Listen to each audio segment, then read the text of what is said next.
So to warm up for triangle, I would start with a straddle stretch, right? Because you want to open the hips up, so you can go ahead and do that. We already did that. Do you want me to? We won't do it again. Sure. Go ahead. Okay. So we're going to pivot the right foot, and you want to have your brick behind the shin, if you can, behind the shin. You don't need to use the brick. It's just I prefer the brick over the shin. And you can warm up like you did with Warrior 2, right? Because it's the same angle basically.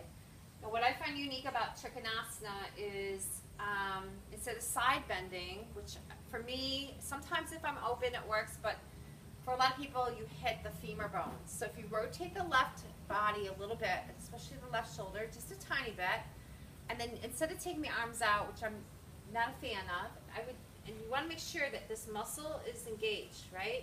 Muscle engaged, kneecap engaged, really strong. I'm pulling the foot a little bit back, and then just going to bend over to touch the block. Or my shin, if the block's too deep, I might be up on the shin.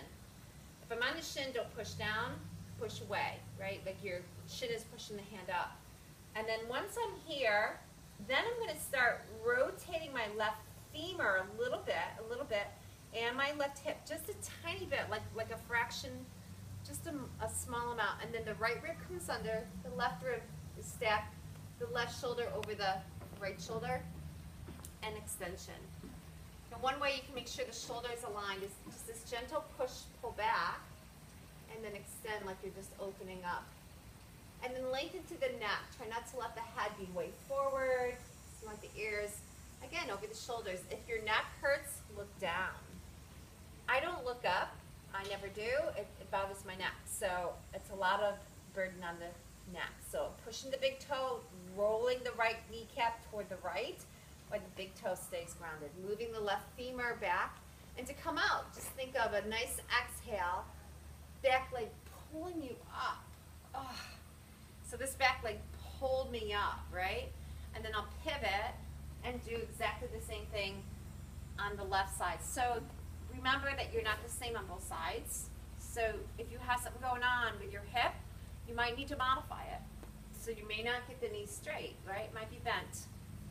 The main thing in the front knees, don't let it drift in. I'm drifting mine in on purpose. You're going to rotate, it's called external rotation, but the big toe will come up, so you got to watch that. Get your block where you want it. This leg is pulling back. So I'm turning my shoulder. This is my method I learned, and I like it, because it keeps this left hip, it moves my left hip out of the way of this femur bone, so I can actually bend forward. And now I am going to rotate back. So now I'm actually rotating this hip back forward, yeah? And the rib, and the shoulder, and I'm even feeling a slight turning on my back leg. I want my hand, so I got to look at that shoulder position. Try not to let that go forward. Keep that shoulder back. And then the arm is just going to extend. So Trikonasana, breathing in and breathing out. I'm really working on that left big toe, left inner thigh muscle staying toned, outer left hip really being engaged, right adductor. And then feel like the right hip, exhale, come up. And we can do it again, but take it into Utthita, right? That's extending. So let's just do it one more time. It's good to do this twice, because your body always does the second one better. I didn't need to bring that, but so I did it once. I'm more warmed up, so I'm going to come back into the Trikonasana as I did before. But this time I'm going to perhaps extend. Now as I extend, I'm going to pull that back inner thigh back more, right? So it's a nice hip opener. It's a nice lateral stretch. There's a little rotation, and then you may want to bring the arms straight up. I'm putting a little bend in my right knee, and I feel my left buttock really toning as I come up. It takes the burden off my front hip. Pivot. You take your block with you if you only have one.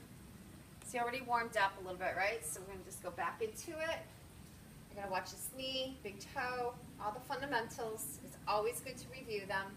Hand under the shoulder, right femur. Don't get too complacent, because that's where we end up getting sloppy. Rotate, watch that left shoulder doesn't go forward.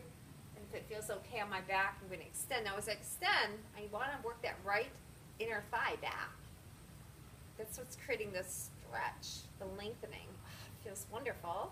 You You can rotate, but be careful what the left shoulder does. You have to be mindful of that shoulder that's on the earth, the one, the hand that's on the floor.